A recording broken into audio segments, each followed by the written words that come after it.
ইলিশ মানেই বাঙালির আবেগ, কিন্তু সেই ইলিশই যখন দামি স্বপ্নে পরিণত হয় তখন প্রশ্ন ওঠে, কে নিয়ন্ত্রণ করছে এই বাজার? এবার প্রশ্নের জবাব দিতে মাঠে নামছে সরকার। দেশের সবচেয়ে জনপ্রিয় মাছের দাম এবার নির্ধারণ করে দেবে প্রশাসন। ইলিশের দাম আকাশ ছোঁয়া হয়।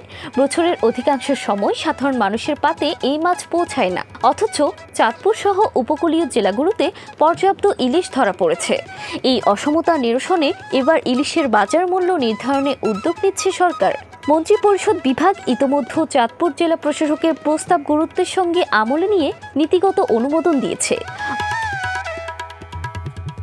অন্তর্বর্তী সরকারের প্রধান উপদেষ্টা অধ্যাপক ডক্টর মোহাম্মদ ইউনুস নিজে এই প্রস্তাবে অনুমোদন দিয়েছেন।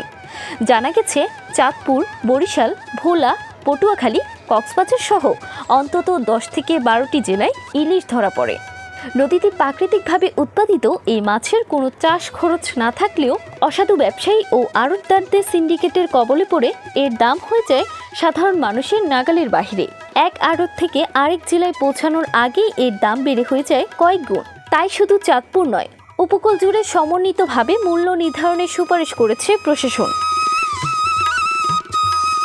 চাঁদপুরের জেলা প্রশাসক মোহাম্মদ মহসিন উদ্দিন বলেন, ইলিশ যাতে কোনো সিন্ডিকেটের কবলে না পড়ে এবং বাজারে ন্যায্য দামে পৌঁছায়, সেটিই মূল লক্ষ্য। সরকার এবার জাতীয় মাছের বাজারে করতে চায় নতুন শৃঙ্খলা, যাতে ইলিশ আবার ফিরে আসে সাধারণের পাতে।